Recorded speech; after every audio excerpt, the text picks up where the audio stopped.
It's rolling. We're live. This is the Cat Cafe podcast.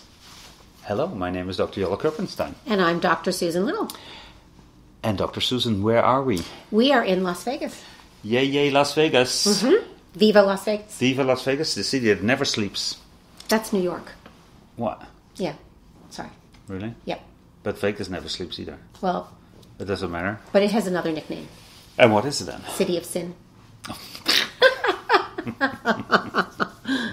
Oh, that's a real good start of this podcast. Yeah, we're off to a good start. I know. What are we doing here, Dr. Susan? So we have had a great opportunity, and that is to come to the Consumer Electronics Show, or CES. CES2020. 2020. And so for those of you who don't know what CES is, because I didn't until a few years ago, it is a humongous consumer tech / electronics. So there's everything here from battery backups for your cell phone to concept cars to television screens, high-tech TV to medical devices. But we were particularly interested in looking at pet technology. Yeah, with an emphasis on cat. Emphasis technology. on cat technology, yeah. So we're not that interested in the D word, as we In explained the D before. word, no. And no. We'll try to prevent saying anything about the D, although some of that tech fits both species. Yeah, some of the things that we looked at are applicable for both species, yeah. And why is tech important? So it's really interesting what's been happening. The way technology has been kind of invading, in a way, our daily life. So you'll hear the connected home or the Internet of Things. You hear those phrases all the time. And so that's talking about the companies that are making devices that are meant for organizing your home, or, turning your lights off and on and your door locks and getting your favorite song played, or your living room carpet vacuumed, all with sort of voice commands or app-based commands. Yep. Yep. Lots of robotics going on. Yep. I think it's a great show to go to. We also see that I was here 5 years ago for the first time with very few pet things. Yeah. And now suddenly there's a lot of pet tech going on. Yep. So obviously dogs and cats are part of our families. Yep. And the producers of these tech things have, they're also looking at discovered that pets could be a very interesting market to go to. Yeah, so some of it is to benefit the pet. Some of it is to make it easier for us to manage things like exercising the pet or feeding the pet or whatever it is. Yeah. So what we're going to do during this 20-minute podcast is talk a little bit about the biggest trends here at CES.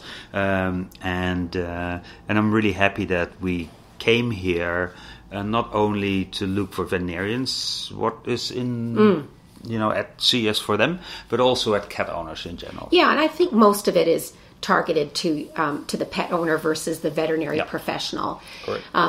One thing that we will tell you is a lot of the technology that's showcased here is still in development, or it's up and coming, or it's a prototype. So not all of it is, you can go buy today. Yeah, so we saw a lot of things that perhaps aren't quite finished in their concept versus some things that are, and they're already on the market. Yeah, let's start with the Bionic cat. We did see a Bionic cat. A Mars cat. It's a little cat robot. I know. It looks very cute. Yeah. This has nothing to do with the pet. This is not for the pet, right? No, this is for the human. Person. It's an alternative. So say you're allergic to cats. Yeah.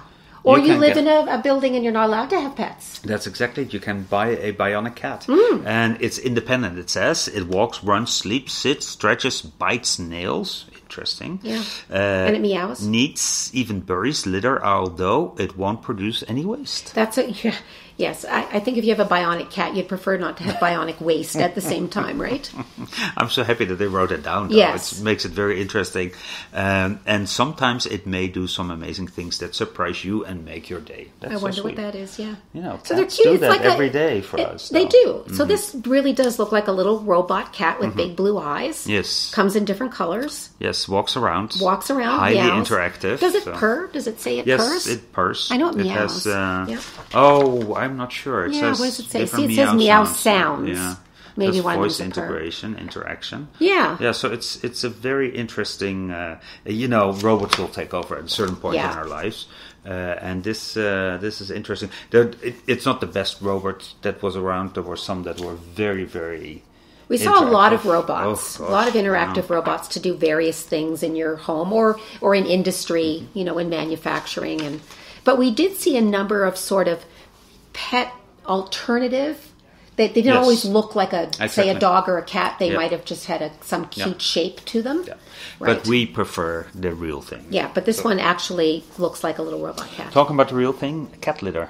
What's hot? Oh, cat litter. Don't get me started. Mm-hmm. Yeah, so it's a dangerous subject to introduce to Dr. Susan is cat litter. So a lot of you I'm sure many of you already know that you can buy cat litter boxes that are automatic. So in other words, they do the scooping and the collecting of waste for you. So they've been on the market for a long time. Everybody knows that this is not our favorite part. It isn't, but taking care of has cats. To be done. Has to be done. Has to be done. We talked about this, how often, etc., etc. Yeah.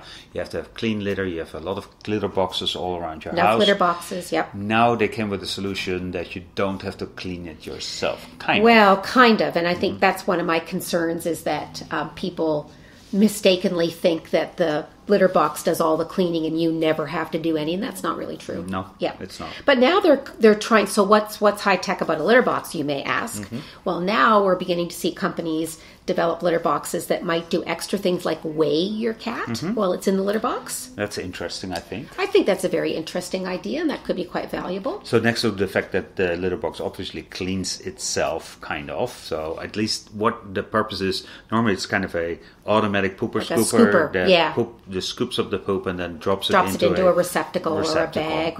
And there was one that had extra litter on top, so you only had to feed so you it could once sort of every month or something like that. You could fill up a big canister and exactly. it would add new litter.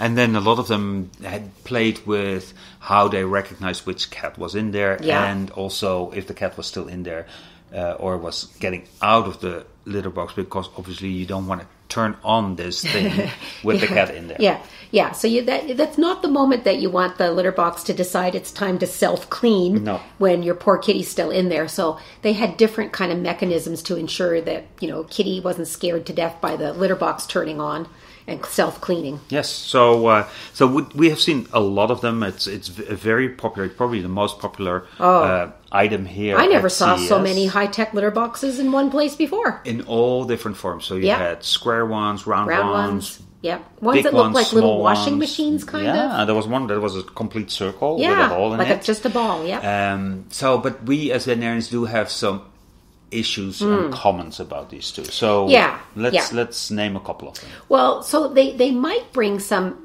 benefits. I mean, we saw one that could do an analysis of your cat's urine or an analysis of your cat's stool in the litter box. And so while these are attractive things, we did notice some things that we think were not very cat friendly. No. Right? And one of them, you particularly noticed, and that's that the opening is often small. Very small. And also not only the opening, but also the content of... like the room inside. Inside. And I don't think cats feel comfortable in a small room. A lot of cats would not feel comfortable going into this very small enclosed space. No. And if you had a cat of any size, they may be uncomfortable to try to turn yourself around and maneuver in there. Exactly. So cats do like a good bit of space around them when they urinate or defecate. Yeah, right? So it's possible that you buy one of these wonderful cat litter boxes that are automatic. And they're usually a few $100s. They don't want to use it. And their cat might not use it because of the space. Exactly. And the other thing we noticed is that not all of them, but most of them, the opening was quite high off the ground. Yeah.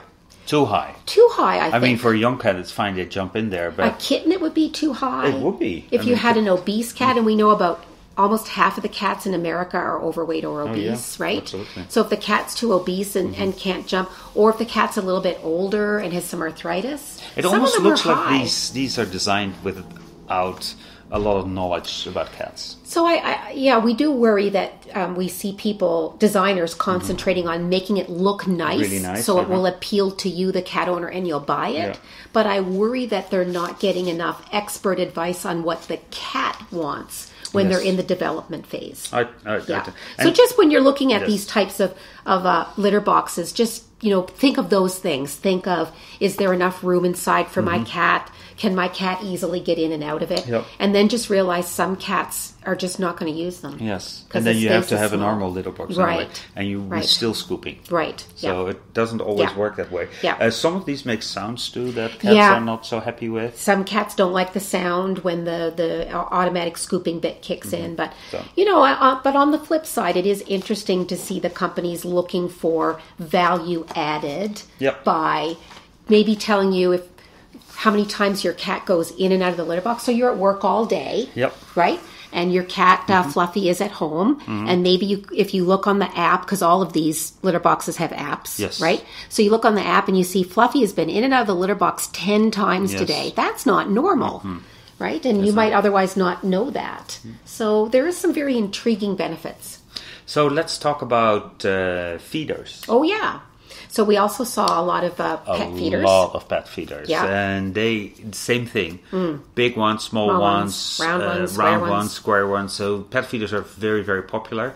Once again, we have a couple of question marks here and there. I think it's wonderful to use a pet feeder because you can control what you feed them. Yeah. So they are all scheduled. They're app linked. Schedule, they can even, some of them can recognize which cat is coming to the pet feeder. The problem that I see is that a lot of the pet feeders give too big an amount of pet food or cat food. Yep. And they always measure in cups and not in grams. And why do we care about that?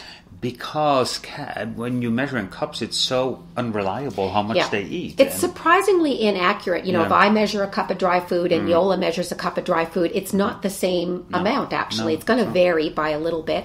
And you might think, so what if it varies? Yeah. But if your pet is on a weight management program, a small variation can make it's a make it or break it difference. It's a huge difference. So it's. But we have some good news. We did see at least two companies that have switched over, and they're measuring the amount of food in weight. In grams. So in grams. So when you set up the automatic feeder, you can tell the feeder how many times a day you want Fluffy to be fed, and also exactly how much. And at least one of the companies was able to dispense quite a small amount because that's the other problem we've seen. Traditionally, these type of feeders have been on the market for a long time. And often the smallest amount they'll dispense is still too big an amount for a cat, especially a cat that's on a weight management program. So we're seeing some improvements there. As a matter of fact, one of these, we won't mention the name, but you can look it up on CES2020. Won an award. Yeah. And they won an award because it combined quite a lot of things. So it combined weighing the food. Yeah. It combined recognizing which cat. It did it through the chips of the cat. Microchip. So cats have little microchips, and so the feeder recognizes, hey, this is this cat and not the other cat, so it's the thin cat, not the fat cat. So this is how much food the cat can eat. Or it opens up a special container. So say if there were two containers, so say one cat is on one diet and the other one is in the other, it opens the right door for the cat. So I think that's wonderful. That's a nice benefit because a lot of people have more than one cat, and at some point you may find that each of your cats needs a different kind of food, right? So how do you make sure the right cat gets the right food? And so that can be a benefit of these type of feeders if they recognize which cat is at the feeder. Yeah, absolutely. That was very impressive, I have to say. So we did see some nice improvements in the feeders. And that's something that you see. So we have trends. So litter and cat feeding were trends this year. Yeah, they were. 2 years ago, it was all about activity monitors and little trackers, little devices that would go on your cat or dog's collar, so you could find out where they were. Yes, exactly. And the problem with cats is that they are often too big. Yeah, and so cats don't like big things around their neck. Yeah. The good news is that some Asian companies had really small ones that are developing. They're getting smaller, yeah. So I'm not sure they're still right where they need to be for all cats, but they're going in the right direction.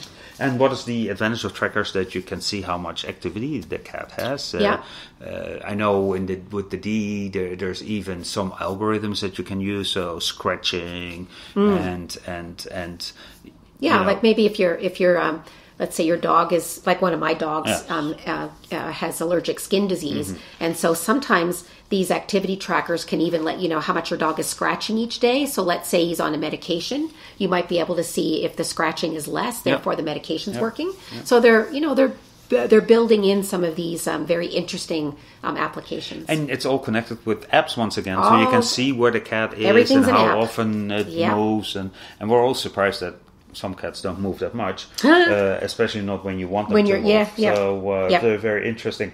Then let's talk about robots. We talked a little bit about robots, like a cat for human robot, but now a robot for the cat itself. Yeah, so we did see companies making kind of little robotic toys or robotic feeders. Yes. So that's the other type of feeder. There's really two types of feeder. One just kind of sits there and you put food in it and it dispenses food. And the other type that the cat has to interact with the feeder to get food out of it. So we saw some robotics in feeders that maybe roll around, or you can program them to move a certain way and the cat has to interact with it to get food out of it. Yeah, the one that we were pretty much looking at for a long time was this.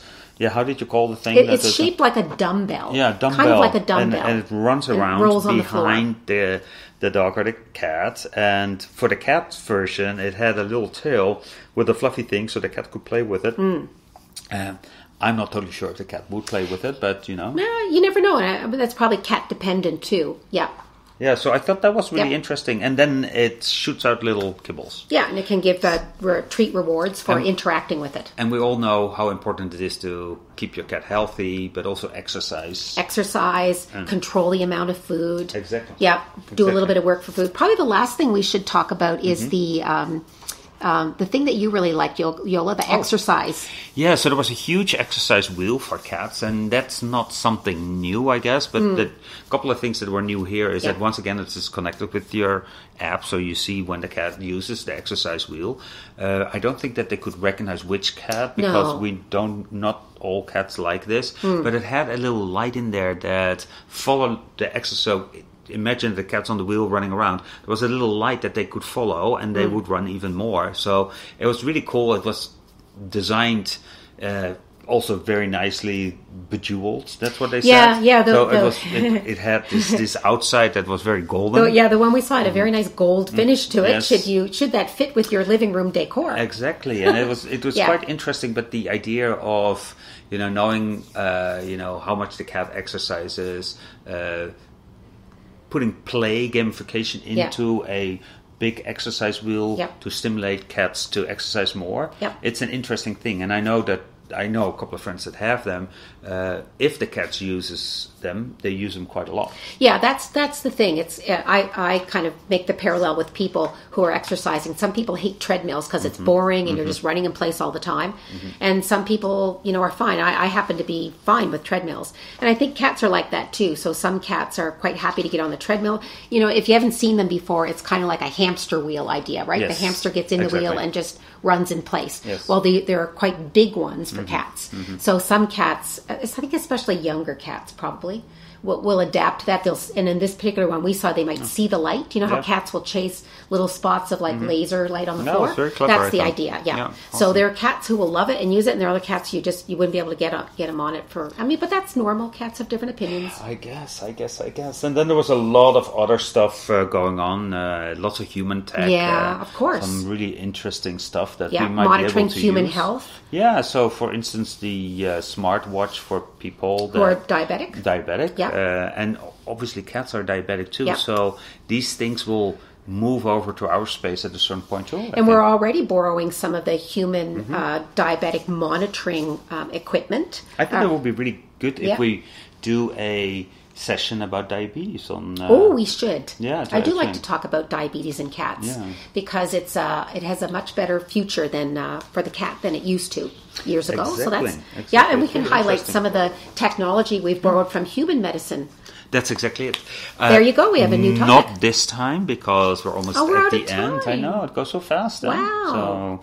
But in general, I think these tech shows are interesting to see what happens. The conclusion is that these companies are not only focusing at the home right now, but also in the people and the pets that are living in your home, and try to connect that. So you yourself have a automatic kind of treat feeder for your puppy? I do, yeah. Mm-hmm. And not for the cats, huh?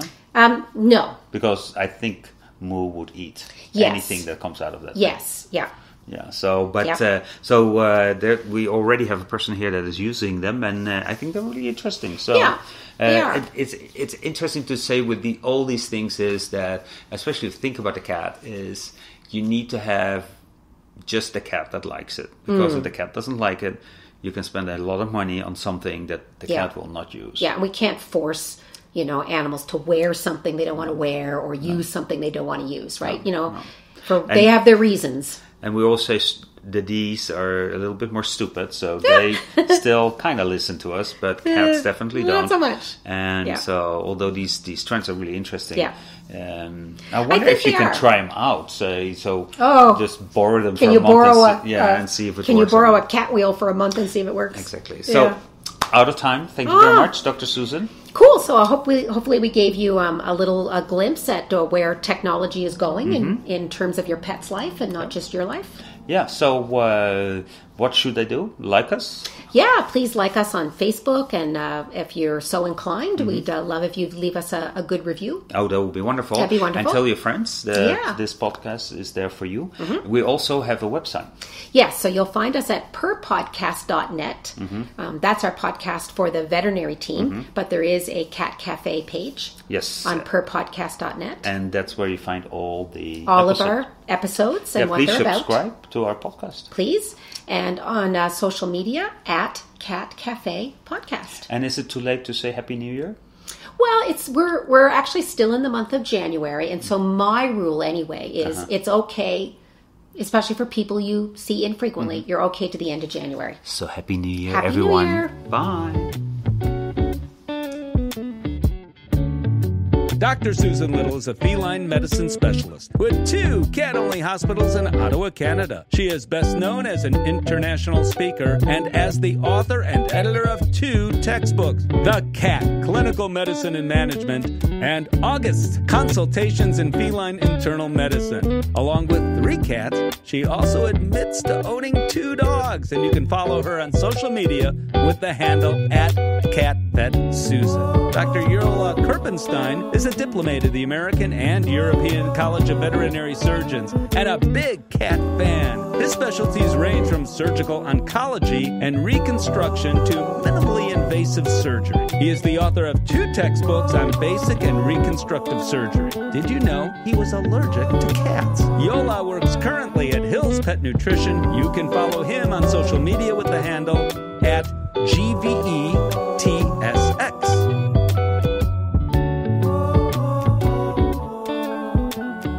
The opinions of this podcast are those by Dr. Susan Little and Dr. Jolle Kerpenstein. Veterinary medicine is a complex profession, and often there are multiple diagnostic and therapeutic options for different disease processes. If you're a pet owner with questions, please go to your local veterinarian.